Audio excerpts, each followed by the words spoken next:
Alright, so we're back with another drink from Regarding Cocktails by Sasha Petraske. Today's drink is pretty interesting. It's a tequila old-fashioned called a Si-Guey. And Si-Guey translates from Spanish as, yeah dude, basically. But it's also a play on words because it sounds like segue, to move seamlessly from one thing to another. And that's something that apparently back in the day at Milk and Honey, the bartenders would kind of say to each other as an inside joke as they're trying to get around each other working in the tiny little speakeasy bar that was Milk and Honey. I'm super excited to try it. I have never tasted it before. Let's build the thing.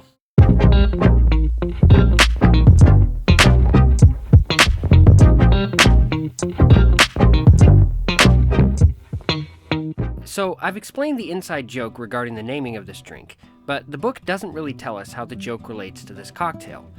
Personally, I believe it's a reference to how seamlessly tequila and scotch blend together in the glass, but we shall see. To make this, I'll start with a rocks glass and then add 3 dashes of orange bitters, 1/4 ounce of dry curacao,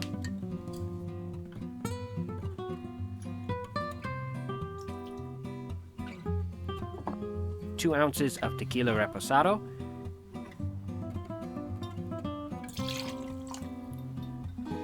add a large clear cube of ice, and stir to chill and combine.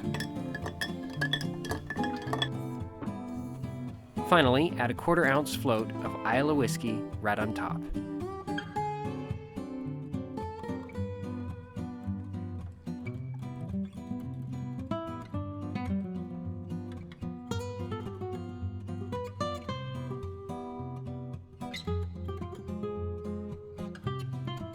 And that, my good people of YouTube, is the Si-Guey, or however you're supposed to say it.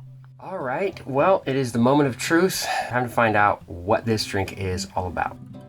It's pretty nice. It's definitely very tequila forward. The curacao and the orange bitters are not drowning it out. It tastes like whatever tequila you're using. If you're using kind of bland tequila reposado, it's not going to be very interesting because that's your main flavor. I can smell the scotch on the nose a little bit, but it's really subtle.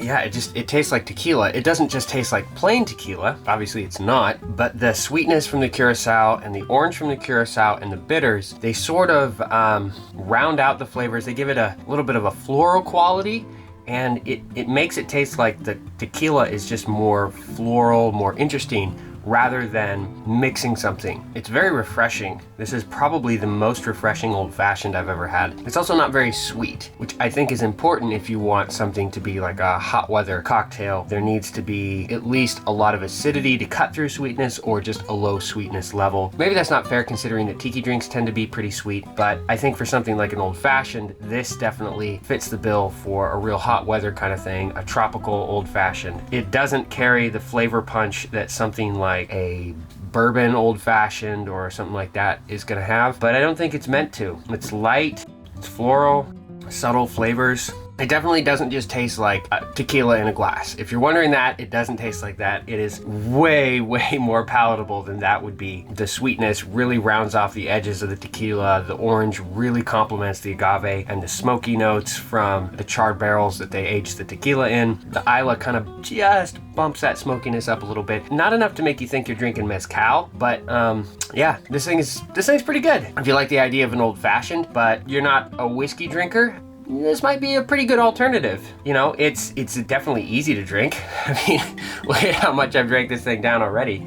It's an easy sipper, that's for sure. Until next time, my name is Luke. This is the Homemade Edition, and I will see you in the next video. Cheers.